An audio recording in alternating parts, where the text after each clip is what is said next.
Last video के अंदर हमने डिस्कस किया था कि इलास्टिसिटी क्या होती है। इलास्टिसिटी के कॉन्सेप्ट को डिस्कस करने के बाद हम आए थे उसके ऊपर फोर्स लगने की वजह से उस बॉडी के अंदर एक स्ट्रेस प्रोड्यूस हो रहा होता है। स्ट्रेस का कॉन्सेप्ट को डिस्कस किया हमने, स्ट्रेन के कॉन्सेप्ट को डिस्कस किया। अब इन कॉन्सेप्ट्स को यूज़ करके एक हमारे पास बड़े इंपॉर्टेंट लॉ होता है जिसे कहते हैं हुक्स लॉ।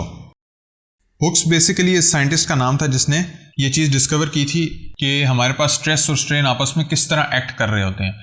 देखें, हम जब भी किसी बॉडी के ऊपर स्ट्रेस लगाते हैं ना, जिस तरह हमने पिछले केस में स्टडी किया था, एक फोर्स लगाने की वजह से हमारे पास एक स्ट्रेस उसके अंदर प्रोड्यूस हुआ है और उस स्ट्रेस की वजह से उसके अंदर एक चेंज आएगी, यानी स्ट्रेन प्रोड्यूस होगा। तो स्ट्रेस और स्ट्रेन का डेफिनेटली कोई ना कोई आपस में रिलेशन होना चाहिए कि कितना स्ट्रेस लगाएं तो कितना स्ट्रेन आ रहा है, जो कि एक ट्रेंड हमें पता चलना चाहिए कि ज़्यादा स्ट्रेस लगाने से ज़्यादा स्ट्रेन आएगा, कम स्ट्रेस लगाने से कम स्ट्रेन आएगा।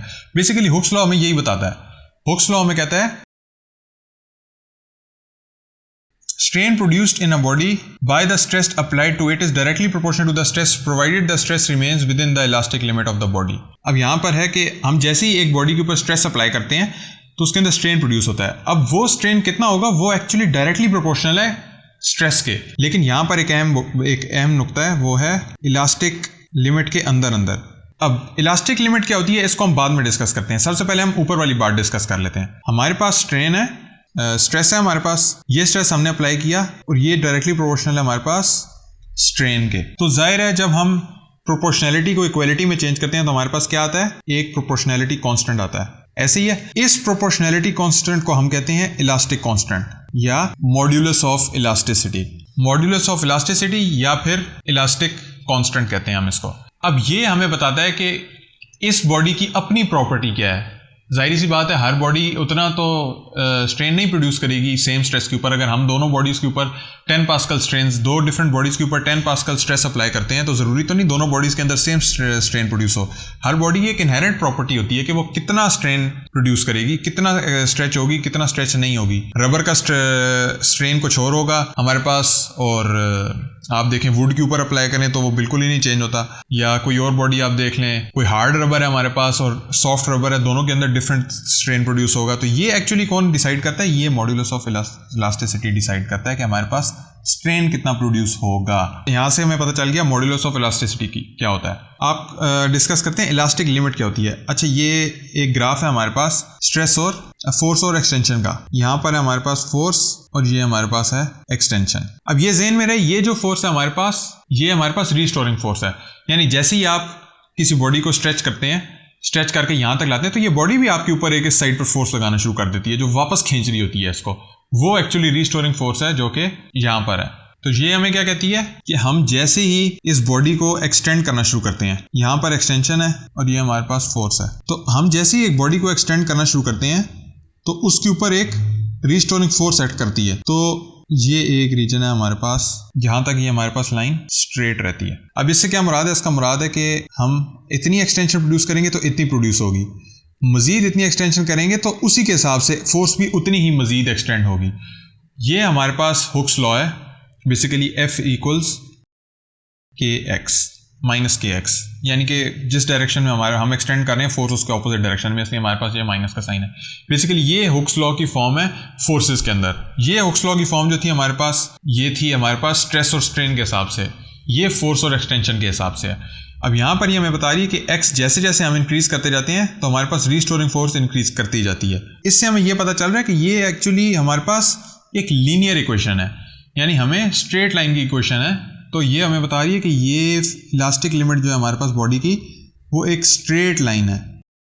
ये पूरी स्ट्रेट लाइन वहाँ तक होगी जहाँ तक हमारे पास इलास्टिक लिमिट एग्जिस्ट करेगी। इस इलास्टिक लिमिट का मतलब है कि हम यहाँ पर इस रीजन के अंदर अंदर अगर बॉडी को एक्सटेंड कर रहे हैं तो वापस वो अपनी ओरिजिनल पोजीशन पर आ जाएगी। इसके बाद हमारे पास इलास्टिक लिमिट ख़त्म होती है और यहाँ पर थोड़ा सा कर्व आना शुरू होता है, यानी कि अब हम मज़ीद एक्सटेंड कर रहे हैं लेकिन रिस्टोरिंग फोर्स हमारे पास उतनी नहीं आ रही। तो यहाँ पर हमारी पास बॉडी जो है रिटर्न तो ओरिजिनल कर जाएगी ओरिजिनल पोजीशन के ऊपर, लेकिन हमारे पास force and extension, stress and strain के दरमियान डायरेक्ट रिलेशन नहीं रहेगा। स्ट्रेट लाइन का हमारे पास कंडीशन स्ट्रेट लाइन की खत्म होगी। इसका मतलब ये हमारे पास वो इलास्टिक लिमिट थी जिसमें हमारे पास स्ट्रेस एंड स्ट्रेन या force and extension directly proportional थी। डायरेक्टली प्रोपोर्शनल का यही मतलब है कि हमारे पास straight relation, linear relation exist कर रहा होता है। लेकिन इस रीजन में हमारे पास ये नॉन लीनियरिटी आ गई है, ये नॉन लीनियर रीजन है हमारे पास। ये लीनियर रीजन था, यानी यहां पर प्रोपोर्शनैलिटी एग्जिस्ट कर रही थी। अब यहां पर हमारे पास प्रोपोर्शनैलिटी एग्जिस्ट नहीं कर। अब इसके बाद हमारे पास एक और पॉइंट आता है जहां पे ये जाकर टूट जाता है। इसे कहते हैं ब्रेकिंग पॉइंट या यूटीएस। यूटीएस हमारे पास क्या होती है? बेसिकली यूटीएस हमारे पास होती है अल्टीमेट टेंसाइल स्ट्रेंथ। हमारे पास कोई भी बॉडी है, उसको हम जितना स्ट्रेच करते जाएं, एक लिमिट आती है कि उससे ज़्यादा वो मज़ीद स्ट्रेस बर्दाश्त नहीं कर सकती, यहाँ तक पहुँच के वो टूट जाती है। तो बेसिकली हमारे पास कितने रीजन बन गए? ये 3 रीजन बन गए। ये हमारे पास इलास्टिक रीजन है, इलास्टिक रीजन तो बेसिकली यहाँ तक है, सॉरी। ये हमारे पास प्रोपोर्शनल रीजन है, या जिसे लीनियर रीजन कहते हैं। ये हमारे पास नॉन लीनियर रीजन है, और ये हमारे पास आगे जो है वो ब्रेकेज तक का रीजन है। तो ये लीनियर रीजन जो है ना, बेसिकली ये सिर्फ हुक्स लॉ को ओबे करता है, हुक्स लॉ की दोनों फॉर्म को। बेसिकली ये फोर्सेस की फॉर्म है और ये स्ट्रेस की फॉर्म है। तो ये मैंने आपको एक कॉन्सेप्ट दे दिया बेसिकली हुक्स लॉ को समझने का। बेसिकली हुक्स लॉ से रिलेटेड हमने कॉन्सेप्ट आज डिस्कस कर लिया। इसके अंदर एक और चीज़ आती है, मॉड्यूलस ऑफ इलास्टिसिटी। अब मॉड्यूलस ऑफ इलास्टिसिटी को थोड़ा सा हम आज डिस्कस कर लेते हैं। जब हमारे पास टेंसाइल स्ट्रेस का केस हो, टेंसाइल स्ट्रेस आपको याद होगा, हमने पिछली वीडियो में डिस्कस किया था। जब हम किसी बॉडी के ऊपर फोर्स लगाएं तो उसके अंदर लीनियर चेंज आए या लेंथ के अंदर चेंज आए। लेंथ के अंदर अगर उसके अंदर चेंज आए, लेंथ के अंदर हमारे पास चेंज आ रही है फोर्स लगाने से, तो उसका मतलब है उसके अंदर टेंसाइल स्ट्रेन प्रोड्यूस हो रहा है, और जो स्ट्रेस एक्ट कर रहा था वो हमारे पास टेंसाइल स्ट्रेस है। तो टेंसाइल स्ट्रेस जब हमारे पास एक्ट करता है, या बेसिकली इसको सिग्मा से डिनोट करते हैं, तो उसके अंदर एक मॉड्यूलस आता है y। अभी ये देखा था ना हमने k से डिनोट किया था, यहाँ पे मैं y से कर रहा हूँ। तो हमारे पास जो स्ट्रेन है उसको हम एप्सिलॉन से करते हैं। तो ये हमारे पास बेसिकली बन रही है इक्वेशन, यानी stress is directly proportional to strain, और यहाँ पर मॉडुलस ऑफ इलास्टिसिटी हमारे पास क्या है? y। इसको कहते हैं Young's modulus. Young's modulus basically एक स्पेसिफिक मॉडुलस है। पहले जो हमने मॉडुलस ऑफ इलास्टिसिटी कही थी वो एक जनरल टर्म थी, ये स्पेसिफिक है, स्पेसिफिक टू टेंसाइल स्ट्रेंथ। यानी यंग मॉडुलस हमारे पास क्या होता है? जब टेंसाइल स्ट्रेस किसी बॉडी के ऊपर एक्ट करता है तो उसके अंदर जो टेंसाइल स्ट्रेन प्रोड्यूस होता है, उन दोनों की रेशो हमारे पास यंग्स मॉडुलस होती है। बेसिकली ये रेशो होती है, देख सकते हैं आप। अगर हम इस इक्वेशन को मैनिपुलेट करें तो हमारे पास स्ट्रेस ओवर स्ट्रेन बन रहा है, यानी स्ट्रेस और स्ट्रेन की रेशो हमारे पास क्या होती है?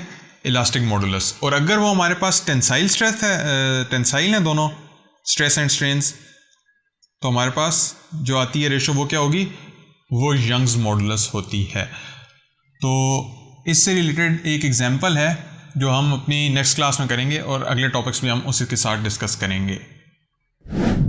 वीडियो पसंद आई है तो लाइक करना ना भूलें, दोस्तों के साथ शेयर कीजिए, and don't forget to subscribe.